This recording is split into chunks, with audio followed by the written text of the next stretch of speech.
ಇವರು ನೋಡಿ ಇಲ್ಲಿ ನಾನು ಇವಾಗಿರೋದು ಗೂಳೂರಲ್ಲಿ. ಇಲ್ಲಿ ಕೈದಾಳ ಅಂತ ಒಂದು ಆರ ಮಾರ್ಕ್ ನೋಡಿದ್ರಲ್ವಾ. ಸೊ ನಿಮ್ಗೆಲ್ಲ ಗೊತ್ತು, ಗೂಳೂರಲ್ಲಿ ಇತಿಹಾಸ ಪ್ರಸಿದ್ಧ ಗಣೇಶ ಫೇಮಸ್ ಅಂತ ನಿಮ್ಗೆಲ್ಲರಿಗೂ ಗೊತ್ತು. ಅದೇ ರೀತಿ ಗೂಳೂರಿಂದ ಕೇವಲ ಒಂದೇ 1 ಕಿಲೋಮೀಟರ್ ಅಲ್ಲಿರೋ ಕೈದಾಳದ ಬಗ್ಗೆ ನಿಮ್ಗೆಲ್ಲ ಗೊತ್ತಾ? ಬೇಲೂರಲ್ಲಿರೋ ಚೆನ್ನಕೇಶ್ವರ ದೇವಸ್ಥಾನ ಯಾವ ತರ ಇದೆಯೋ ಅದೇ ತರ ಸೇಮ್ ಟು ಸೇಮ್ ಬಿಟ್ಟು ನಮ್ಮ ಕೈದಾಳದಲ್ಲಿ ಚೆನ್ನಕೇಶ್ವರ ದೇವಸ್ಥಾನ ಇದೆ.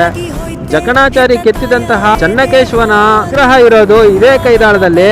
ಜಕಣಾಚಾರಿ ತನ್ನ ಕೈಗಳನ್ನ ಕತ್ತರಿಸ್ಕೊಂಡಿದಾಗ ಆತನಿಗೆ ಕೈ ಬಂದಂತಹ ಜಾಗನೇ ಕೈದಾಳ ಗುರು. ಇದಿರೋದು ಎಲ್ಲೋ ಅಲ್ಲ, ನಮ್ ತುಮಕೂರಿಂದ ಕೇವಲ 4 ಕಿಲೋಮೀಟರ್ ಇರೋ ಗೂಳೂರು ಹತ್ರ ಒಂದು ಕೈದಾಳ ಅನ್ನೋ ಒಂದು ಜಾಗ ಇದೆ.